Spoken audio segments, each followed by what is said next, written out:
This is Jhunjhunwala discovery centre.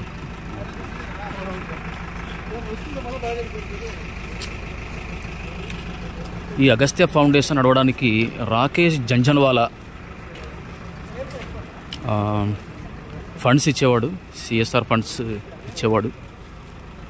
అందుకని ఈ ల్యాబ్కి జంజన్వాలా పేరు పెట్టడం జరిగింది, జంజన్వాలా డిస్కవరీ సెంటర్ అని.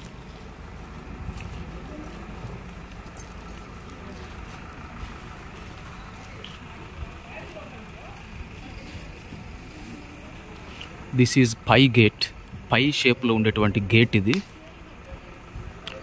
ఇనుప రాడ్స్తో వెల్డింగ్ చేసి మొక్కలు అల్లుకునేలా చేసి డిజైన్ చేయడం జరిగింది. పై గేట్ కదండి, బ్యూటిఫుల్ మేడం, చాలా బాగుందండి. ఎక్సలెంట్.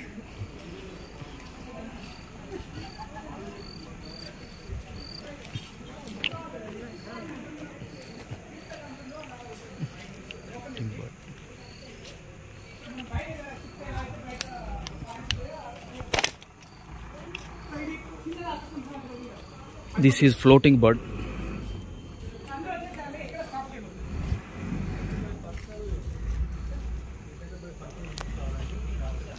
గరిమనాభి ఆధారంగా ఇది బ్యాలెన్స్ చేసుకుంటూ పడకుండా మూవ్ అవుతూ ఉంటుంది.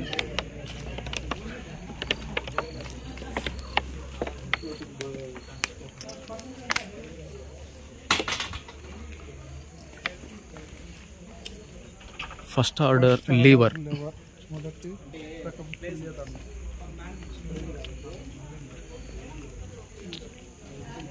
పై నంబర్స్ గమనించవచ్చు.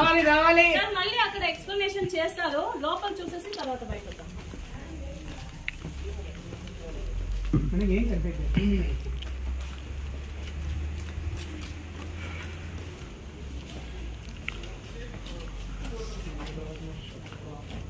శ్రీ రాధేశ్యామ్ జంజన్వాలా.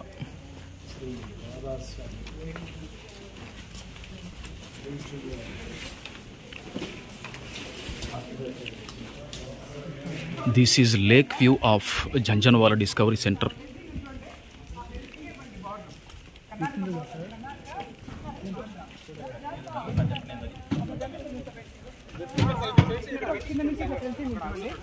అదంతా ఫేసింగ్ అంతా కర్ణాటక ఆంధ్ర బార్డర్. చెరువు అంతా కూడా మనకి కర్ణాటక కింద వస్తుందన్నమాట. ఇంకోటి కొండ కనిపిస్తుంది చూడండి, పెద్ద కొండ చివరి కల్లా. యాక్చువల్గా ఇక్కడ కిందకల్లా వెళ్తే ఇంకా కొండలు కనిపిస్తుంది, లైట్ కనిపిస్తున్నాయి. అంటే ఆ కొండల కింద అవతల నుంచి తమిళనాడు స్టార్ట్ అవుతుంది. సో వీరప్పన్ ఉన్నారు చూడండి, ఆ కొండలు ఇక్కడ నుంచి స్టార్ట్ అవుతాయి. ఇప్పుడు ఈ చెరువు కర్ణాటక అండి? అవునండి. ఓకే, అవును సార్. ఇది కాదు సార్, అక్కడ ఉంది, అక్కడ ఉంది నీళ్లు, వాటర్ ఇక్కడ ఉంది చూడండి. ఇటు పక్క బాగా కనిపిస్తుంది. ఆ చెట్లన్నీ వాడు కాస్త దప్పంగా ఉన్నాయి చూడండి. ఇక్కడ పోల్స్ ఉన్నాయి చూడండి. ముసలహల్లి సార్. ఓకే, ఇప్పుడు మీరు లోపలికి వెళ్ళాలి. సో లోపల అన్ని ఫిజిక్స్ మోడల్స్ ఉన్నాయి. మీకు ఏదైనా డౌట్స్ వస్తే మేము హెల్ప్ చేస్తాం. సో అందరు ఇక్కడ ఎవరు ఉండకూడదు, అందరూ లోపలికి వెళ్ళిపోవాలి. ఇప్పటి వరకు చెరువు అవతల కర్ణాటక అనుకున్నాము, కాదు, చెరువు యువతల నుంచే మొదలైంది. ఇక్కడ ఫెన్సింగ్ కనిపిస్తూ ఉంది. ఈ రోడ్డు ఉంది కదా, ఈ మధ్యలో చెరువు యువతల రోడ్డు ఉంది. రోడ్ నుంచే కర్ణాటక బార్డర్ అవతలకి.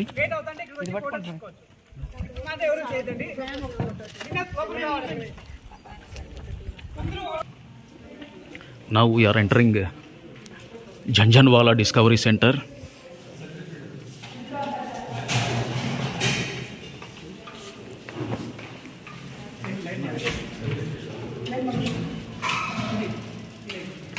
Centrifuge.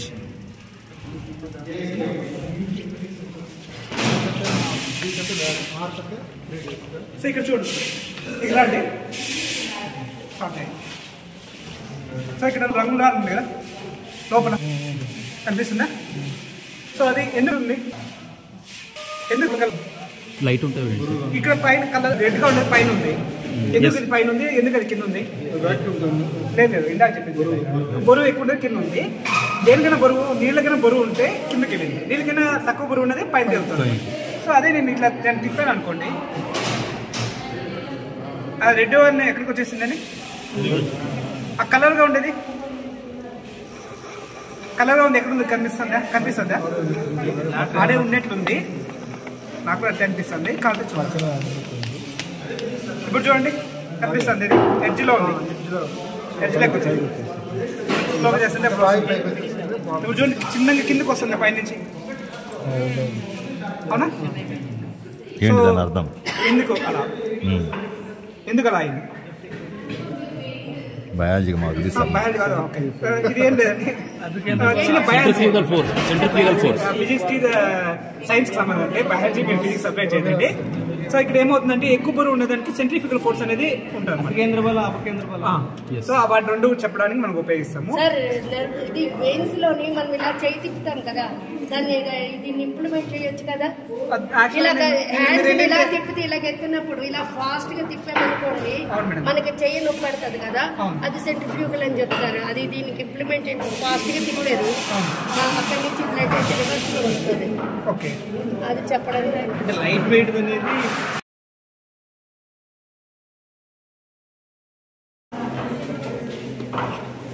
ఇక్కడ వచ్చేయండి అందరూ.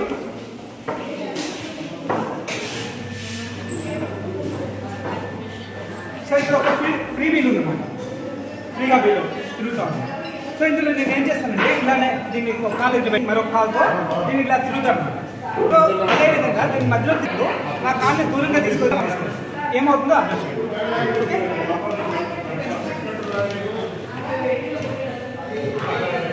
ఏమవుతుంది? కాలు దూరంగా ఎదుగుతున్నప్పుడు ఏమవుతుంది? మోషన్ దగ్గర ఉన్నప్పుడు ఏమవుతుంది సార్? ఏం తిరుగుతుంది, ఏం తినేది? ఎక్కడున్నప్పుడే తొందరగా వెళ్తుంది, దగ్గర వెళ్ళినప్పుడు ఫాస్ట్ అవుతుంది, దూరంగా వెళ్ళినప్పుడు స్లో. ఎందుకు అలా అవుతాం?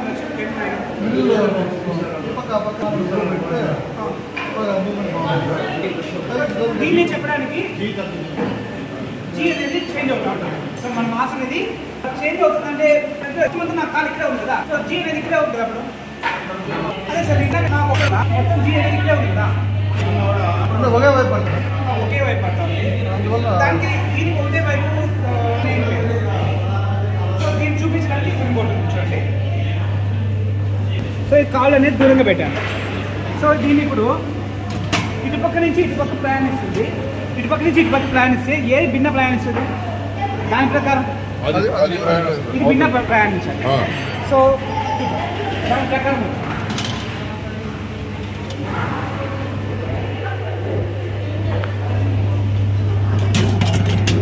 అంటే మనం ఇస్తున్న బలం అనేది వేరే సపరేట్ అయిందా లేదా? మనం ఇస్తున్న బలం అనేది ఒకటేనా వేరే వేరేనా? ఒకటే బలం ఇస్తాం, ఎందుకంటే సేమ్ హైట్ నుంచి వస్తున్నాము, మాస్ దగ్గరలో ఉంది, సెంటర్ కి దగ్గరగా ఉంది. సో ఇస్తున్న బలం ఒకటే, బట్ దాంట్లో ఉన్న చలనం మాత్రం వేరే వేరే ఉంది. సో ఎందుకంటే మ్యాథ్స్ వాళ్ళకైతే ఇది ఇంకా బాగా ఉంటుంది. ఇక్కడ ఉన్న ఒక ఆబ్జెక్ట్ రౌండ్కి ఎక్కువ టైం తీసుకుంటుంది, ఎక్కువ దూరం ఉంటుంది. లేకపోతే ఇక్కడ ఉన్న ఆబ్జెక్ట్కి ఇక్కడ ఉన్నదానికి ఇక్కడ నుంచి ఇటుకు రావడానికి ఎక్కువ టైం తీసుకుంటుందా? ఎక్కువ టైం తీసుకుంటుంది, ఇది తక్కువ టైం తీసుకుంటుంది. ఎందుకంటే ఇక్కడ నుంచి చుట్టుకొలత ఎక్కువ ఉంటుంది, దీనికి తక్కువ ఉంటుంది. సో అది బేస్ చేసుకున్నామంటే దీనికి ఎనర్జీ అనేది స్లోగా వస్తుంది, తొందరగా వస్తుంది. ఎనర్జీ అనేది ఉంటే ఎనర్జీ ఉంటుంది, బట్ ఇది తొందరగా తీసుకుంటేనే నిదానంగా తీసుకుంటుందని చెప్పడానికి ఓకే. సో ఇది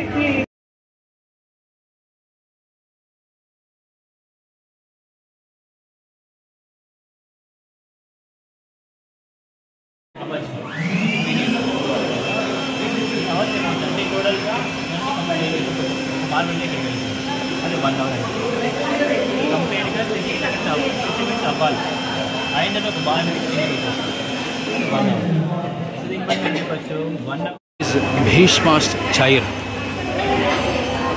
భీష్మాచార్యుల సింహాసనం, మేకుల మీద కూర్చునేటువంటి సింహాసనం ఇది.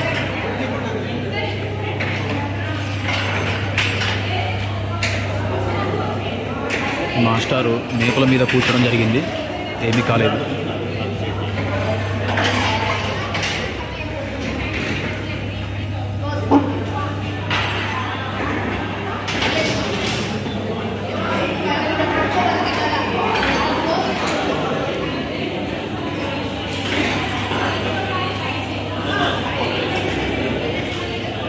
ఏదో బావిలా ఉంది, మాస్టర్ అంతా చూస్తున్నారు, చూద్దాం ఏంటో ఇది. ఎంత ఎట్లా తెలుస్తుంది ఎత్తలేదని రిఫ్లెక్షన్ మీకు అలా అనిపిస్తుంది. లోతు మామూలుగానే ఉంది అంతే అండి, అనిపించటమా లేకపోతే ఉంటుందా? లేదు సార్, లోతు లేదు, ఇవన్నీ రిఫ్లెక్షన్ అవుతున్నాయి కిందకి. మామూలుగా అయితే లోతు లేదు.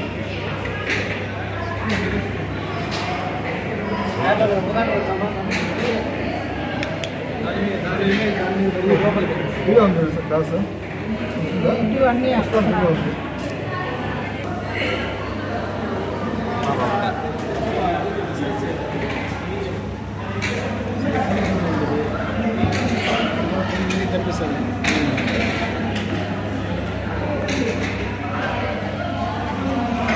ఇక్కడ బొద్దింకల్ని మనం గమనించవచ్చు, అందువల్ల అది మిర్రర్ అని మనకు అర్థమవుతుంది. రిఫ్లెక్షన్ వల్ల ఇది ఒక నొయ్యిలాగా ఒక ఇల్యూజన్ మనకు కనిపిస్తుంది.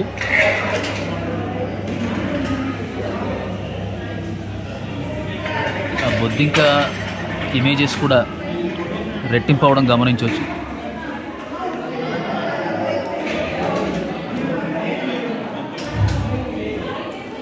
మిర్రర్ని ఒక పద్ధతిలో సెట్ చేయడం ద్వారా ఇది ఒక పెద్ద లోతైన బావిలాగా భ్రమింపజేసే ఒక optical illusion set. Sir press చేయమంటారు సార్? ప్రెస్ చేసి మీరే మీరే ఉండాలి. వదిలేచ్చా సార్? బటన్ వదిలేచ్చండి. లేదు అలాగే పట్టుకోండి. సో లైట్ చూడండి, ఇలానే వస్తాను. అవును సార్. యాంగిల్ చేంజ్ చేసామంటే ఏమవుతుంది చూడండి, లైట్ దాంట్లోకి వెళ్తాం. లైట్ వే మారింది sir. So total interior reflection. ఆహా.